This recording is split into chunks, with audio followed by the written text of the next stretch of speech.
Selamat malam Ibu Bapak Saudara-saudara yang saya ingatkan lagi. Harus bahagia karena memiliki 3 keberuntungan. Yang pertama harus bahagia karena beruntung terlahir sebagai manusia. Yang kedua harus bahagia karena beruntung mengenal Dhamma. Dan yang ketiga harus bahagia karena beruntung masih hidup, masih bisa melakukan banyak untuk mencari pesangon sejati yang bisa dibawa pindah alam. Terimalah salam Dhamma dan Namo Buddhaya.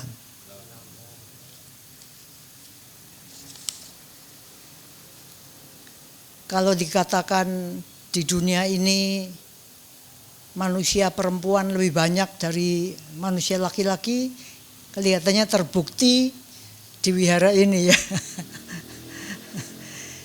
Ini bulan Agustus dan bagi saya bulan Agustus itu amat sangat bermakna karena banyak hari besar yang ada di situ. Kemerdekaan ada di situ. Pertanyaannya, apakah kita sudah merdeka sehingga juga bisa mengatakan bulan ini bulan kemerdekaan? Ibu bapak saudara-saudara, Waisak yang lalu kita membagikan buku yang berjudul Dhamma itu demikian adanya. Di dalam buku Dhamma itu demikian adanya, yang menarik adalah kalau halaman terakhir kita buka, itu ada artikel ke-108 perumpamaan yang diberikan oleh Ajahn Chah.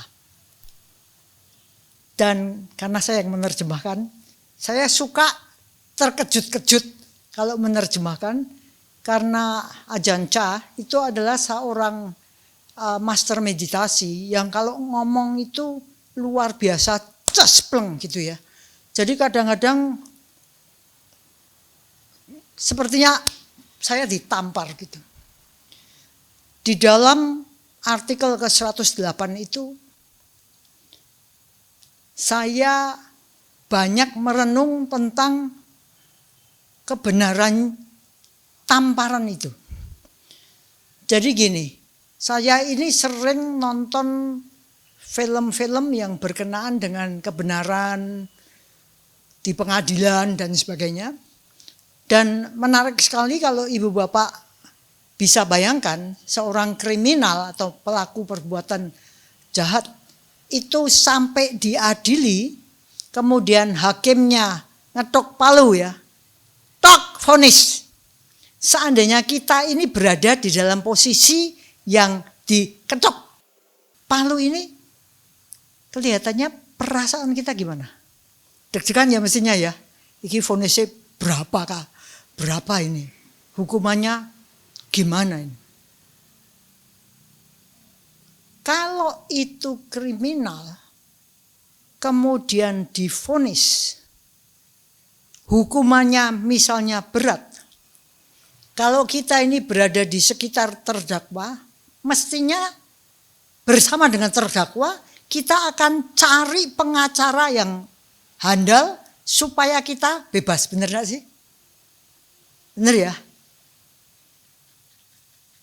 Kemudian Ajahn satu ngomong gini, kita sebagai manusia itu sebenarnya, meskipun kita ini bukan kriminal, tapi sejak kita itu sebenarnya kita sudah divonis loh. Vonis apa? Mati. Saya geragap gitu. Benar juga ya. Begitu kita lahir, kita ini nggak bisa mesti terus berlari menuju kematian. Betul nggak sih? Tapi kok kita nggak ngerasa ya? Mending maksud saya waktu baca itu, apalagi menerjemahkan, apalagi merenungkan, saya pikir Dian, benar sekali bahwa sekali satu makhluk terlahir, maka sebenarnya vonisnya itu sudah vonis mati.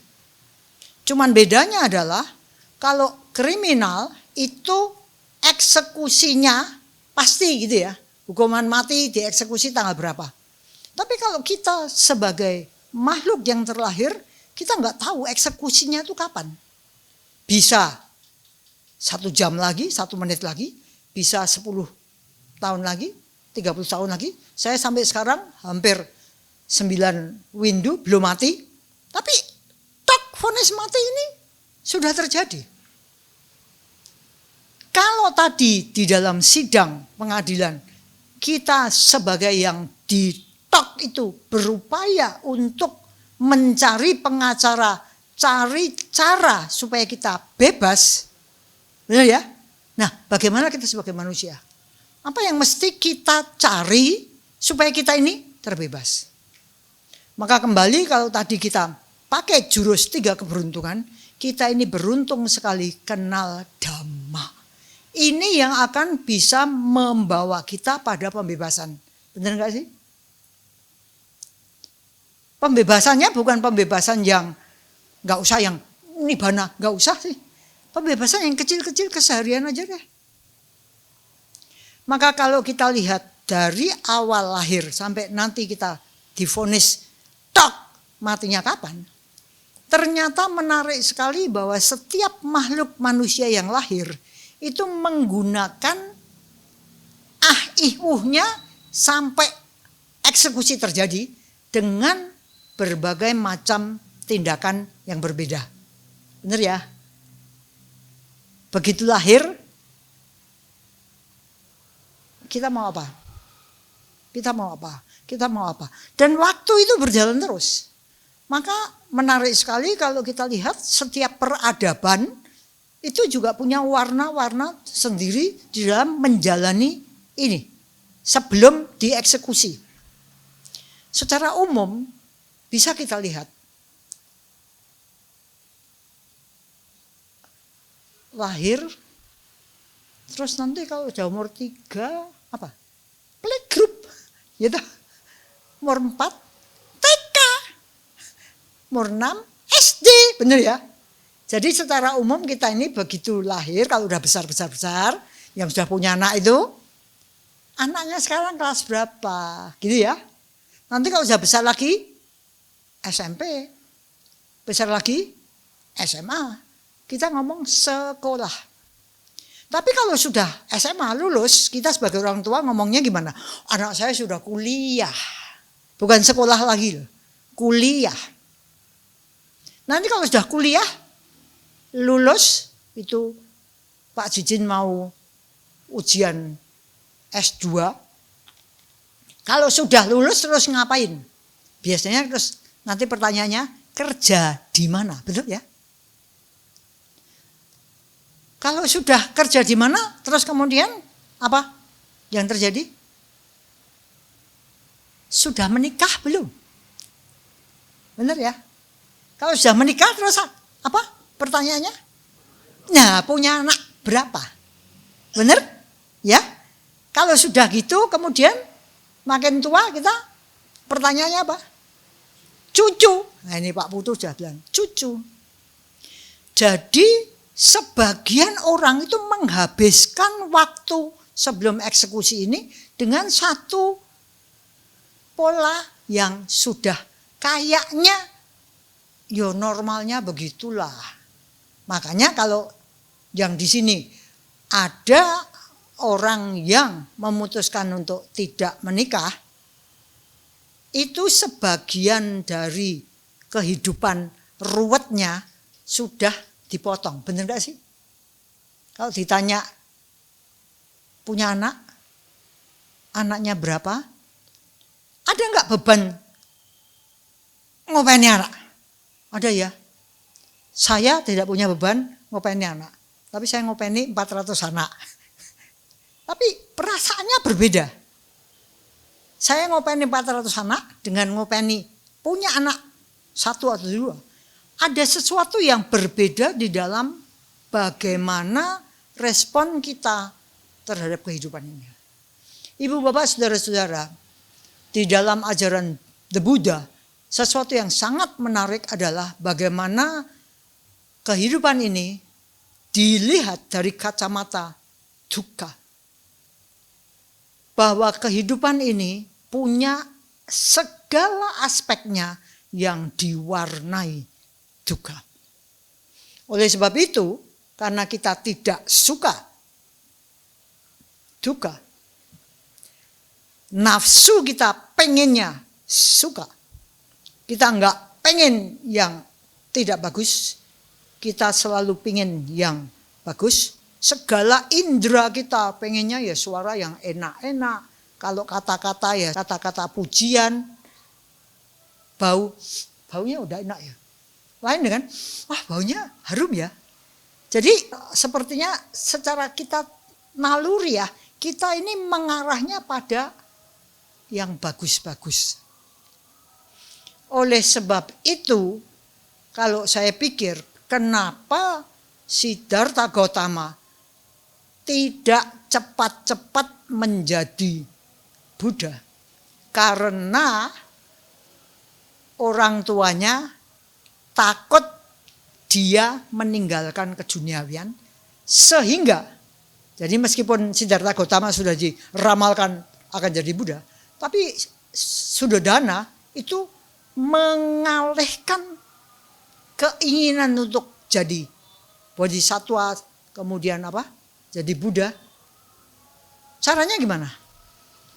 Diberi kemewahan, benar gak sih? Makanya dikatakan punya 4 istana musim. Jadi kalau pas musim gimana? Wah pergi ke sana. Semua hiburan diberikan supaya terlena. Ibu bapak saudara, bagaimana dengan kita? Apakah di dalam kehidupan keseharian ini, di dalam uhnya kita mengisi kehidupan sebelum dieksekusi? Sudahkah kita berpikir untuk benar-benar mencari sesuatu cara untuk bisa bebas? Bebas dari apa? Paling tidak bebas dari penderitaan. Dan penderitaan itu terus datang pada kita dari momen satu ke momen yang lain. Kalau kondisi-kondisinya sangat menyenangkan, biasanya kita terlena. Oleh sebab itu saya selalu mengingatkan diri saya dan mengingatkan orang-orang sekitar, jangan lengah. Hati-hati, tetaplah waspada. Karena kalau tidak ada masalah, biasanya kita justru lengah. Maka kalau pas ada masalah, kadang-kadang kita tersentak, dan pada titik itu baru kita pegang dhamma lagi. Pada waktu kita kesenangan kita, wah semuanya berjalan beres, anak-anak beres-beres, hidup lancar, rezeki melimpah. Kita lupa pada satu faktor, ini bisa berubah. Jadi begitu ini berubah, langsung kita kelepekkan, dan di titik itu juga apa yang terjadi? Kita segera melakukan karma-karma buruk. Benar ya? Kalau kondisi baik-baik saja, kita kelihatannya nyaman-nyaman saja, kondisi enak-enak saja, terus berubah. Apa yang terjadi? Nomor 1 mesti pikiran kalut. Benar enggak? Begitu pikiran kalut, ucapan kalut, tindakan kalut. Ini semua bergulir sehingga maunya kita bebas dari penderitaan, bebas dari karma buruk. Tapi kita langsung melakukan karma buruk. Maka kalau ada masalah, mari kita agak ngerti bahwa itu perlu. Hal yang barusan terjadi, saya ingin mengajak ibu bapak saudara-saudara melihat kenapa saya agak tertampar begitu. Itu karena saya melihat satu kejadian. Ini ibu bapak mestinya juga pernah melihat betapa pilihan jenis kehidupan yang sebagian besar kita miliki, yaitu berumah tangga, menikah, punya anak, punya cucu, itu memberikan tanpa sadar, memberikan satu rasa yang erat hubungannya dengan rasa melekat. Ya enggak sih? Anakku kok belum pulang ya? Bener ya, kalau papanya belum pulang enggak berapa. Tapi kalau anaknya belum pulang gitu ya. Gitu ya. Jadi lah ya gimana mosok anak enggak dipikirkan? Loh ya dipikirkan. Tetapi melekatnya ini sebenarnya berbeda dengan tadi saya katakan, melekatnya saya punya anak 400 loh. Bisa ngerti enggak? Avera ini di mana ya? Karena tahu ya jadinya santai. Tapi kalau nggak tahu loh, bener ya? Siapa? Fidel ini sudah remaja pergi pesta. Waduh. Nanti gek ya, jangan-jangan. Jadi kemelekatannya sudah sangat besar. Dan kalau kita tidak hati-hati, maka biasanya kekacauan pikiran ini tiba-tiba sudah tidak lagi bisa kita tangani dengan baik. Contoh, Sang Buddha mengajarkan tentang kotoran batin yang kita sudah hafal lah. Loba dosa moha gitu ya. Biasanya loba dosa moha. Tapi sebenarnya moha dulu, baru loba dosa. Yang namanya moha, ini pandangan salah karena kita memang goblok, nafsu ego dan sebagainya, kegelapan batin dan sebagainya.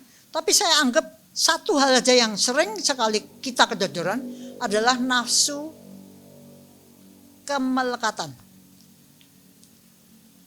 Bayangkan ya, ini saya jadikan perenungan beberapa hari. Katakan saja ada 2 anak. Ya, Eko, gede aja, saya pakai gede, orangnya nggak ada. Gede, orangnya kecil ya, namanya gede tapi orangnya kecil. Umurnya 4 tahun gitu ya, kecil lah. Ada anak lagi, namanya Putu, besar gitu ya. Dua-duanya orang Bali gitu ya. Satu gede, satu Putu. Gede ini karena orangnya kecil dan Putu karena anaknya besar. Itu kalau main kadang-kadang yang kalah siapa?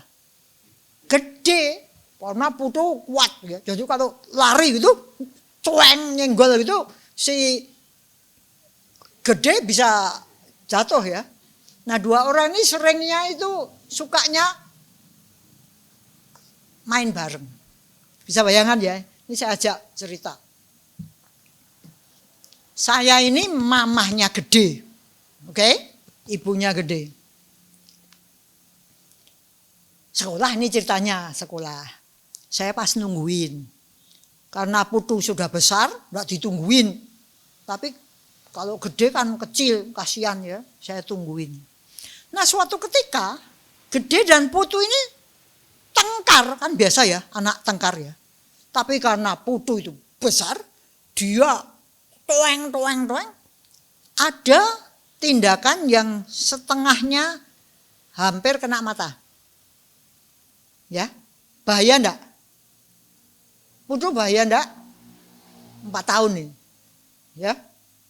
Saya mamanya gede tuh. Saya melihat itu, apa yang saya lakukan? Ayo mama. Marah, sebelum marah langsung.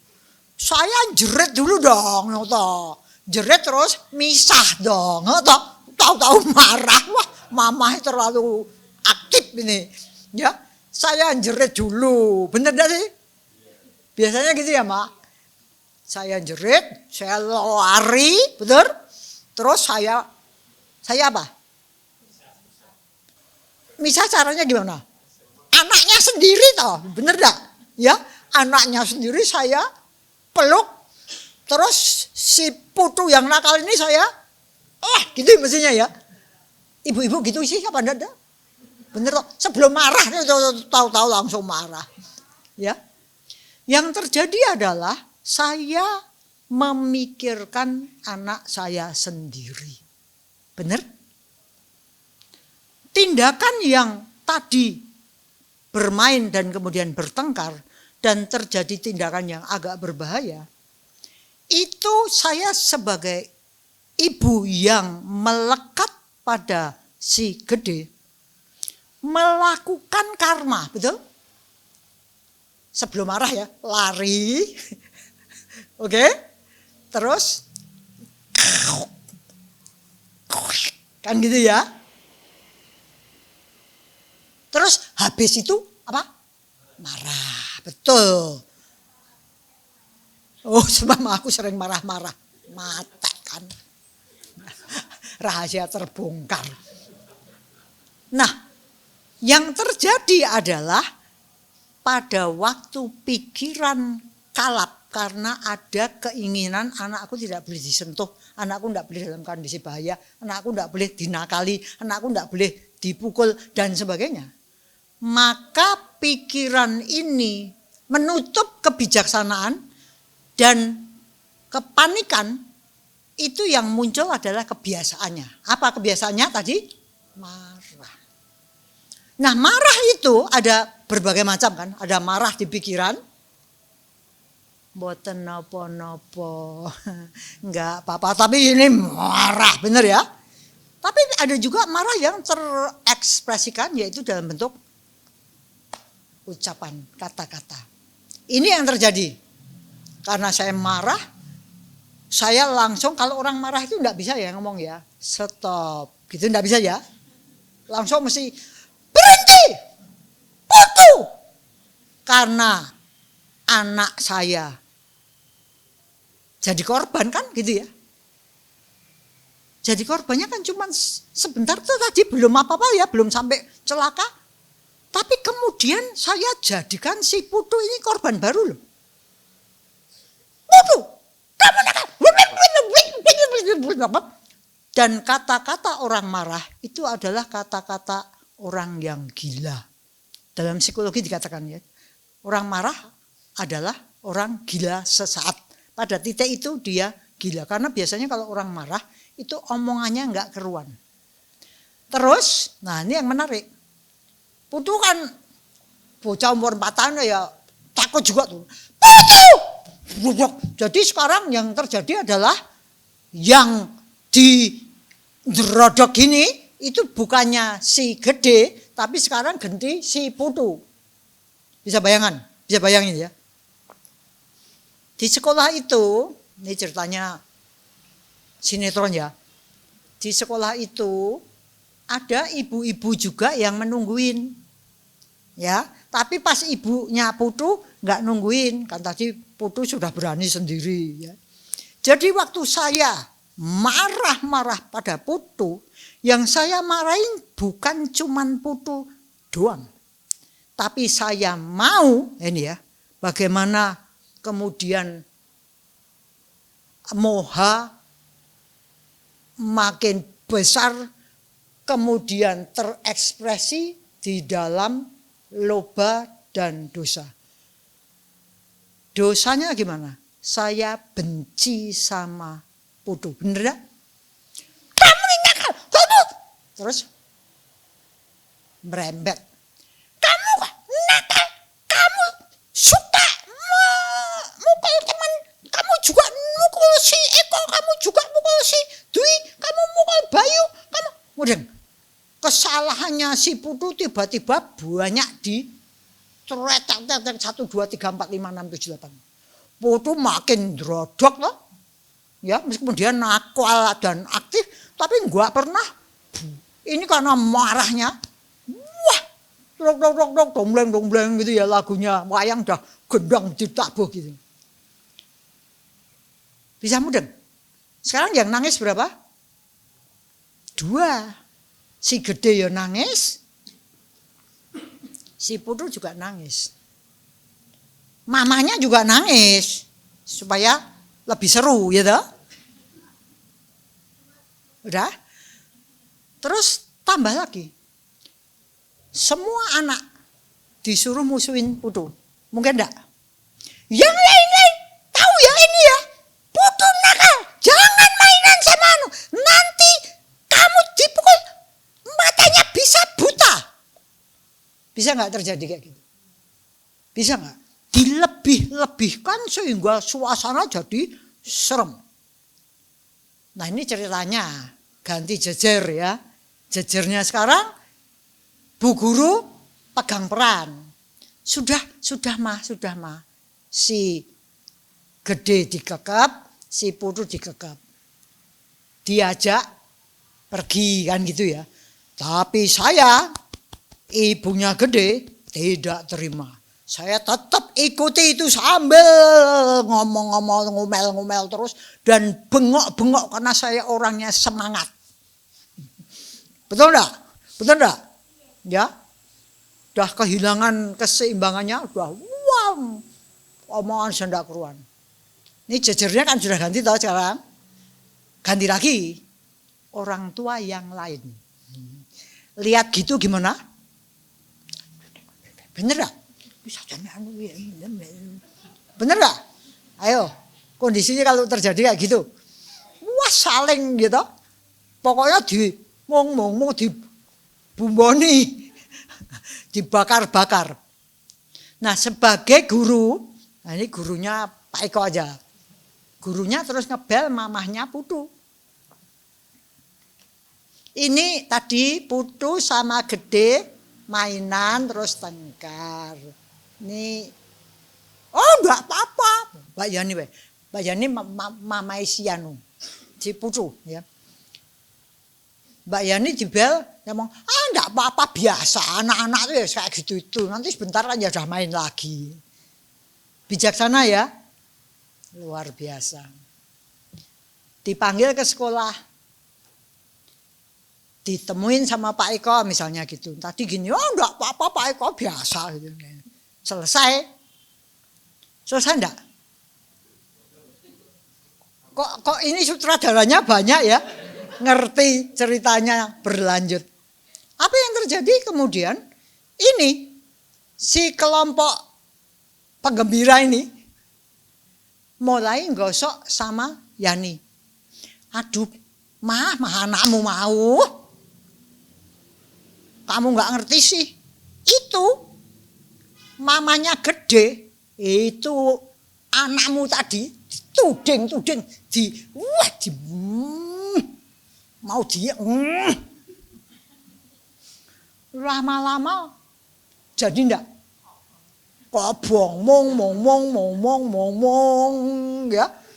Ini mamahnya Putu jadi tebakaran jenggot padahal ndak punya jenggot. Kita bisa lihat ya betapa moha itu bisa menjadikan situasi yang kelihatannya biasa menjadi tidak biasa. Jejernya ganti. Ini Pak Putu sudah senyum-senyum dia pengen. Kemudian gimana Pak ini yang sutradara kita? Waktu kemudian Mama Putu ini diceritain sama sekian banyak, ya salah satu dari bicara apa musyawadah ya bicara tidak benar adalah bicara yang tidak sesuai dengan keadaan sebenarnya. Jadi begitu ditambah-tambahi bumbu, ini sudah musyawadah apa enggak? Sudah musyawadah. Kemudian itu supaya enggak terima, ini adalah memfitnah. Musyawadah lagi ya, bicara yang tidak benar. Lalu Mama Putu WA sama Mama Gede. Apa yang terjadi sih? Saya minta maaf kalau si Putu nakal. Saya masih kemeropok karena kebiasaan saya kalau marah itu berseri-seri, to be continued gitu ya. saya merasa bersalah juga. Lah kok anaknya orang lain saya sampai diikuti terus. Sudah selesai diberesin sama Pak Eko, Pak Guru Eko, itu masih saya pentelengi terus. Ngerti? Ya sampai mama-mama lihat, wah galak kaya asu manak gitu ya. Saya merasa bersalah bahwa saya tadi tidak bisa mengendalikan diri. Bagus enggak? Terjadi satu pencerahan. Tapi kan saya butuh waktu untuk nenteramkan. Jadi WA-nya tidak saya bales. Nunggu nanti daripada kalau saya masih kemeropok gini, nanti malah jadi besar. Bener loh? Salah. Karena mau bales atau enggak bales, tetap salah. Kan gitu tuh. Di matanya mamahnya Putu, iki kurang ajar. Aku sudah WA duluan, dia diem saja. Kan dia enggak tahu bahwa saya sedang mau meleremkan. Dia kan enggak tahu. Jadi kalau kebencian disulut dengan kebencian atau kebencian direspon dengan kebencian, itu jadinya mesti benci kuadrat, bukan dua benci kuadrat. Jadi kemudian yang terjadi, tadinya dia enggak apa-apa, sekarang jadi, ngerti? Sekarang yang marah siapa? Yang marah siapa? Mamahnya Putu. Ternyata anakku dizolimi. Bisa ngerti?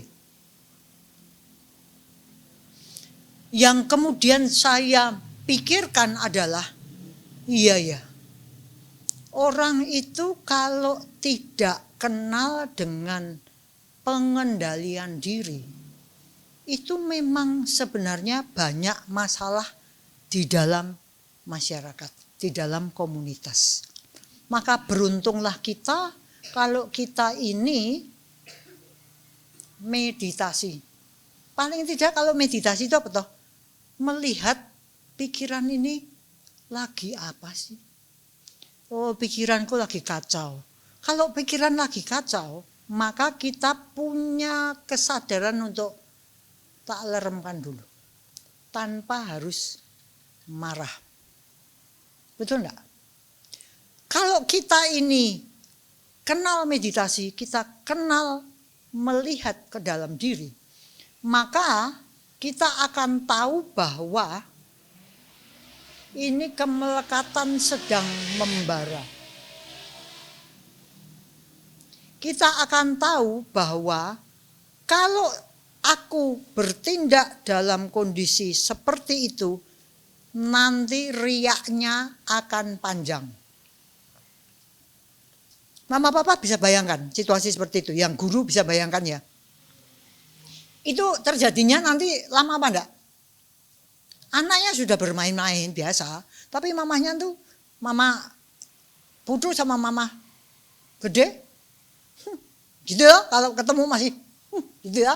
Padahal kalau sudah maaf-maafan, anak beres. Tapi kalau orang dewasa, sulit. Kenapa? Karena egonya sudah dipelihara begitu kental, begitu kuat, begitu kokoh, sehingga sulit dihancurkan. Oleh sebab itu, berbahagia kita-kita yang jadi guru, semua orang sebenarnya jadi guru, kita bisa belajar dari anak-anak.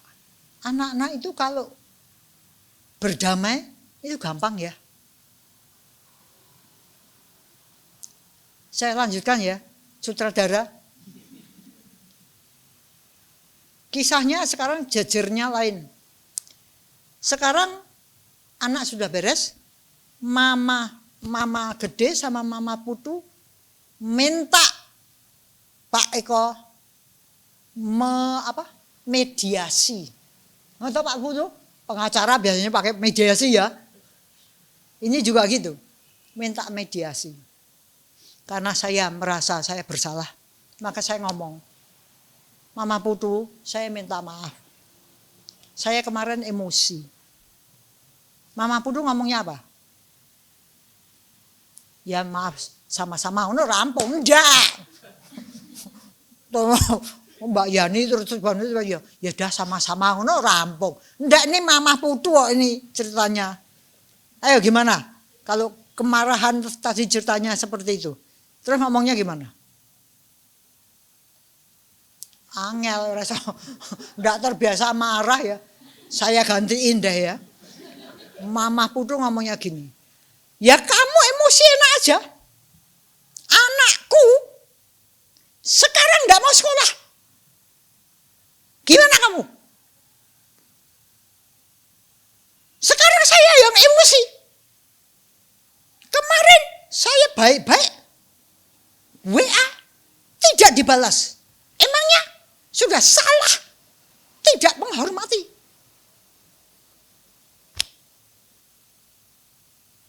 Saya gimana sih?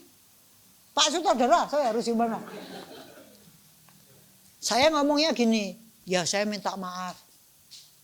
Saya kemarin tuh bukannya enggak mau balas, tapi saya baru menenteramkan hati. Gitu? Terus Mama Putu, ini Mama Putu orangnya semangat banget loh. Jangan kayak Mbak Yani itu, wah serasa jak padu. Mama Putu terus ngomongnya gini, apa yang sekarang harus dilakukan? Anak saya tidak mau sekolah. Saya yang tadinya mau minta maaf, lama-lama kehilangan kesabaran juga. Terus saya ngomong apa? Mama ngerti enggak? Anak saya dikerus sama anaknya Mama. Dan sekarang anakku juga tidak mau sekolah. Jadi dua-duanya tidak mau sekolah.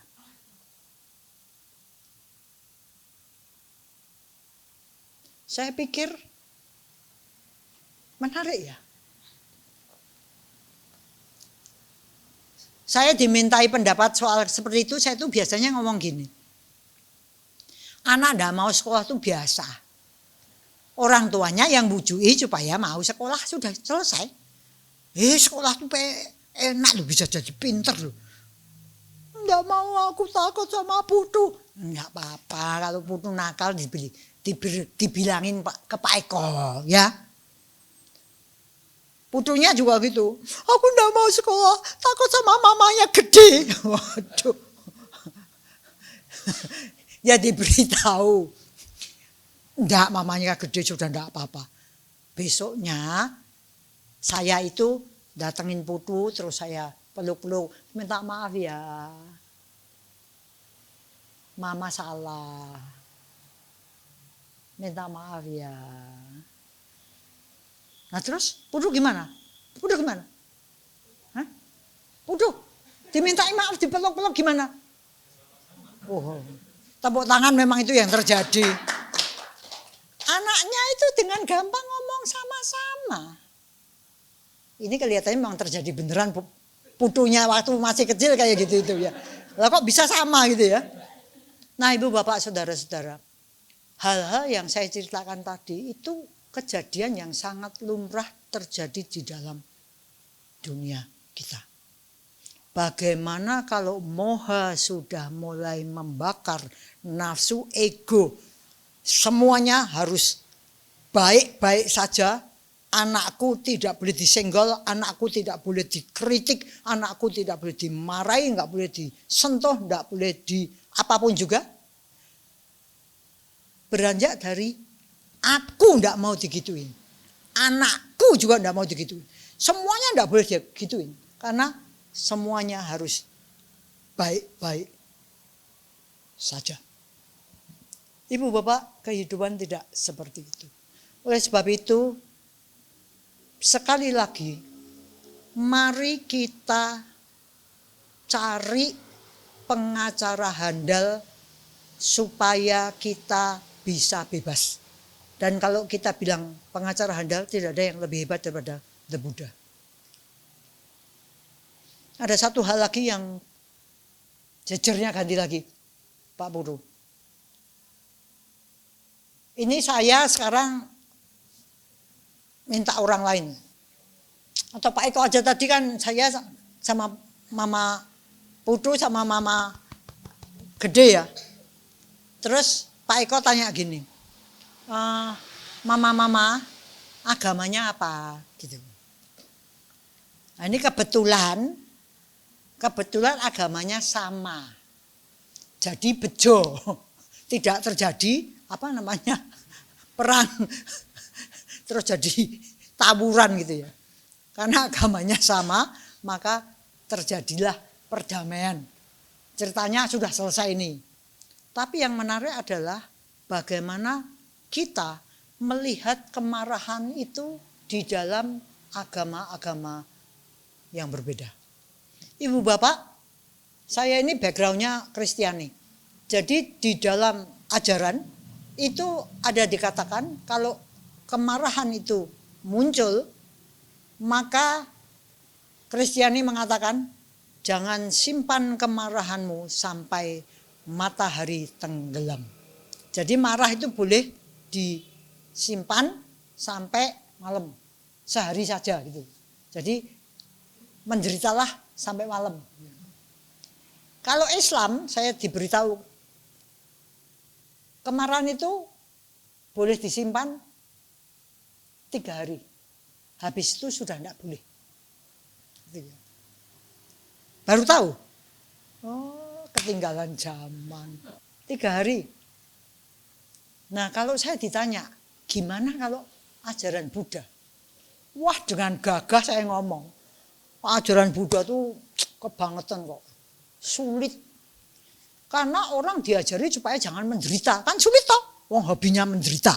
Ya. Menderitalah sampai malam gitu kan. Menderitalah selama 3 hari gitu ya. Kalau Sang Buddha mengajarkan itu, jangan menderita lama-lama.